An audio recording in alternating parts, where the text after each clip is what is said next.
Hi everyone. Welcome. Hi. Second episode, second try as well. We just had a first episode we just tried to do here, or first attempt, but it really didn't go so well. Actually, I went through a bit of a processing there and I didn't see it. Esther did. And we're not really fully over it, or at least I'm not, though we're pressing play. And the title is, ironically, From Disconnection to Deliverance.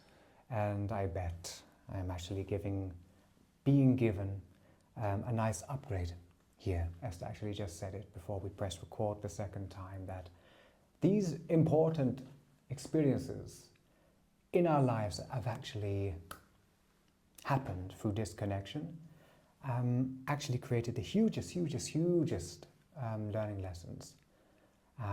To get to the point, one example that Esther brought forth was an experience in the Algarve we had at an eco-village community there. And it was financial arrangements. It was coming together as a three and actually, in a sense, creating a non-bloodline family, coming together energetically in that form of bond. And actually, the arrangements were hugely deep, that were life-changing for everyone. Health-wise, financial-wise, mindset-wise, experiential-wise, existential-wise. So many wises amongst wise. But it went flip side. Me and Esther, we took action, we stuck with our word, and right at that very moment, halfway across Europe, they pulled the plug. And you know, to be authentic, the effects of this experience is still rocking our boat a little bit now. So this would actually be coming up to almost a year ago. And when in disconnection, you just can't deliver. There is no deliverance.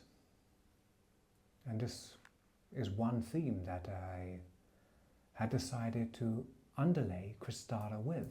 And given that first take we just done for episode 2, it's still rocking my boat personally. I'm going to hand it to Esther so we have more of a together communion there. And I do my best to see anything that's going on, to not scramble and fuck up this episode. And yeah, hand it over to Esther. Doing my best, guys. Yeah. I want to add that this experience you just mentioned, this man, he was offering us the support. So we were not asking him, he was offering us support because he was seeing that I was quite exhausted at this time already and I just needed a break basically. So he made offerings and we made really like an agreement, and it was not that we were just taking. It would have come back actually all in 2 to 3 months anyway, because we were quite on it with cryptocurrencies, I just speak it, yeah. So we were very informed with investments, and there was one specific project that we already spotted for a while, or that was coming through someone who was very experienced in the crypto space, and it would just have brought everything 5 times, so there would be no limitations.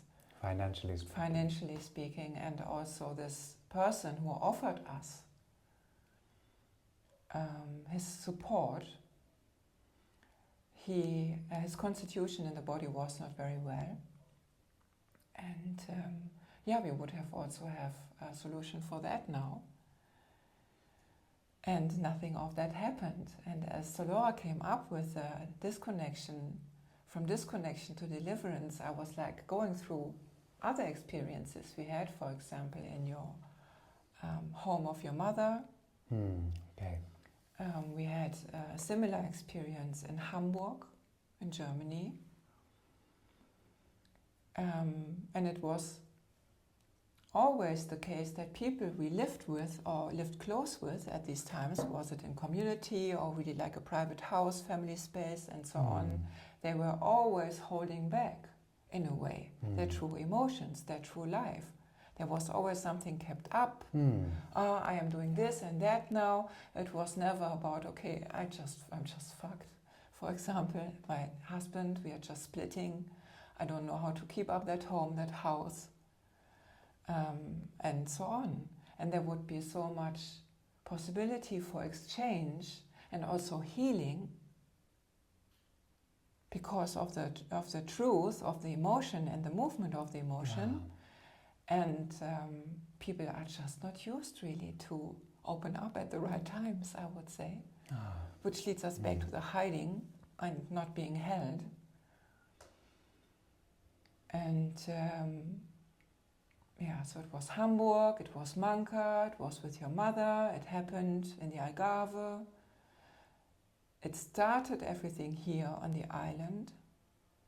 Yeah, which was a core root, and probably it started before that, way before that. Okay, but with our together experience. Yeah, so the tangible, most potent origin of that happened on Madeira, which also comes from actual real emotions not being voiced.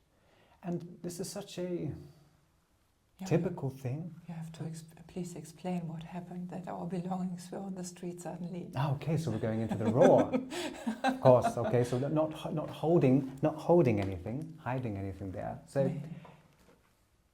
we was there for over a year, this particular place, and we had good relations, so we thought, but good relations on the surface here. And at that time, Esther's investments concerning decentralized finance, crypto, was beginning to wither. We was using a lot of it for various different things, and we didn't actually anchor a valid, encrypted, meaning authentic to us, income stream. We created a business, but it was outside, really, of our authenticity. That had to crumble.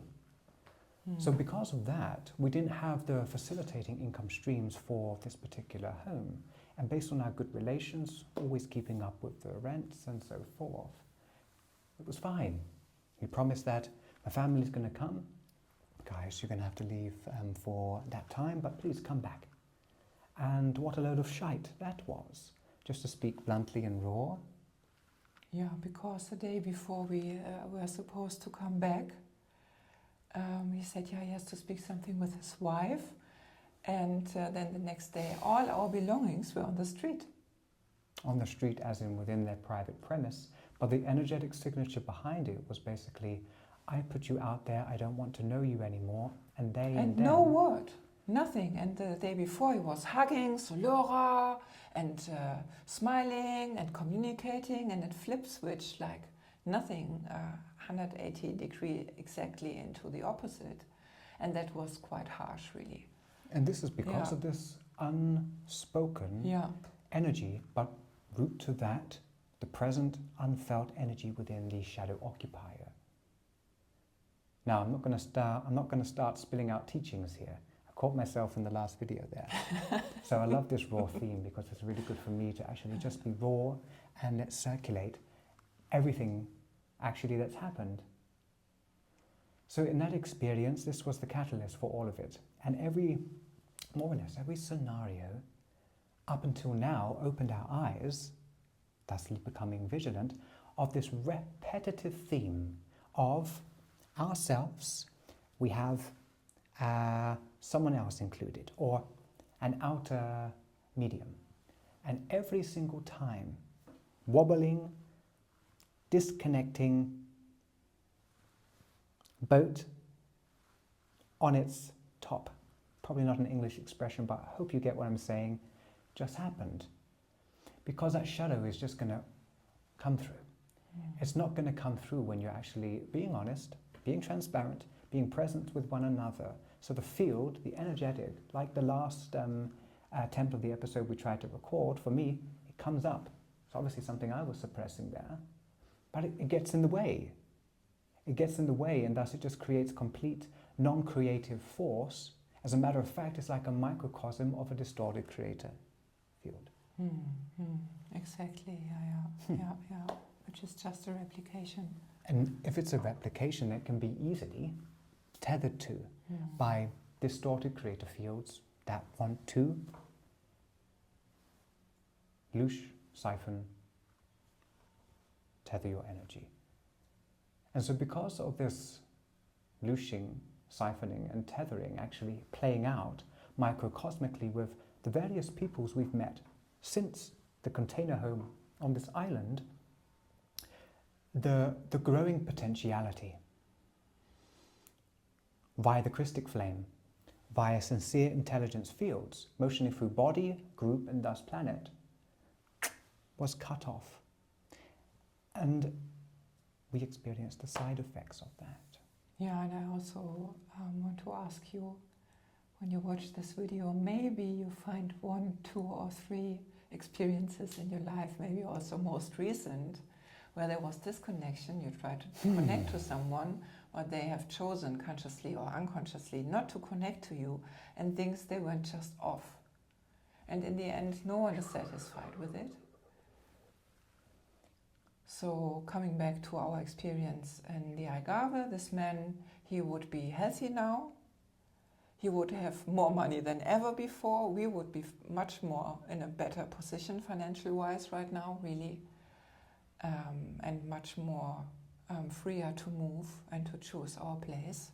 Yeah. And so our whole mission, so to say, is kind of delayed or I would not say hijacked, but tried. Side path. Yeah, side path, exactly, because we have to bring all these frequencies that belong to this timeline again into coherence or congruence, which is slowly happening, but man, was just a ride, or is still. And it's quite cool that actually this episode has formed itself to actually pinpoint a particular experience, given the title and theme, from disconnection to deliverance. Yeah. Because how can we deliver if we are disconnected? Yeah, disconnected from source, which is our connection, disconnected from the humans that we are around. And thusly on the planet, we're unable actually to deliver our source intended mission, the original frequency of our own sacred oversoul intelligence, in through the body. So that's funny. It's kind of like us as humans, we are the either blockade or the open doorway to support the either ungrowth or the growing of one another. So final point, I would say, is that actually the relation of humanity is that sacred source we have actually been looking for. We've been looking for it through humanity. We've been looking through it through nature. We've been looking through it through constant inner shadow work, to which all of it has its place. But one crucial variable where all 3 of them I'm seeing actually is included and streamlined through is actually in the very sincere, real human relation, encrypted within humankind itself, within our DNA. So it's no wonder when you look at a distorted synthetic matrix, what we have been overlaid with here for thousands of years, one of the prime things it does is to disconnect us. And so what we've just articulated is like microcosms that are just still within the morphogenetics and in the collective humanity. And we only can break it when we are aware of it. I just came to the point that everyone knows this divide and conquer stuff from Machiavelli. Divide and conquer. I mean, this is how the world is ruled. Make oppositions and all this stuff. But yeah, it's just very obvious since years that I always could see that the real potential lies in us humans connecting. If we would be all connected, no one could rule us like that or try to siphon us, or everything would already be completely different. Yeah, like Buckminster Fuller, I believe he dawned the term tensegrity, which each spoke actually makes up the sum of the whole. Humanity is a human tensegrity form. Each person interlinks to create the whole. And when we are together, like the whole herb concept, we're not taking or splicing segments of it for them to go off somewhere and be loosed, siphoned, or tethered. No, it fulfills the original blueprint of the divine human tensegrity, that together we pulse and circulate energy, and it's that energy from the infinitum, source, creation, planet, through our biology, that nourishes us, that anchors into the morphogenetic thrones and then vaults of Mother Earth, to which we can then utilize without any strain, any limitation, any form of disconnection, but the continuous fluidity of connection, thusly allowing us to deliver. What we are here for, to deliver. I just always remember that Martin said that there's no purpose in life. Yeah, I think really deliverance is one of our purposes, whatever you have active as your job description. And how funny if that's the truth, which I stand by as, through experience, that when you connect, you naturally deliver. Exactly, yeah. So, we all have a purpose, lastly I would say, and it's in the deliverance, and it's thusly in the reconnection. And I believe that's what me and Esther are gradually spiralizing towards with Christara, the relational rebuild. We are reconstructing the connection there, not by effort, but actually by presencing one another, being transparent and listening. Sometimes it's also a little bit effort. Let's be real. But Let's be real. Yeah. Because we had enough experiences also where we just could have disconnected and said, okay, you know, this is just too much for me. I can't take it anymore. Yeah, and interesting, the isolation, attacking, and then overwhelm coming when you're disconnected. Yeah. You can only implant there. But there is no real overwhelm, there's only stretching of capacity when you're together. Because if I can't go through something, Esther is there for me. Vice versa, to the best of our capacities. And then together we can hold more, and at the same time stretching. And I've had many stretches. Not only on my new biceps, stretch mark wise, we know where the stretch marks come from. So these are like energetic. But was it on your right side? Marks on my right side. Okay, the middle. Nice, nice pun. Nice pun. Oh, okay. I see. So there you are. Last closing commentary, laughter of my masculine biceps. I'm glad we took the turn and recorded this now. Yeah. And came back so fast, really. Yeah, and interesting. Thank you, viewers, for being here. Actually, because it was quite a rocky season, just that last episode attempt. And us just connecting and being transparent with you guys. You know, and I'm seeing a lot in myself. The showmanship, the wanting to be seen, the blindness of these qualities actually, until I actually come in and action through the capacity that I have to actually bring forth a signaled and aligned topic to actually speak to.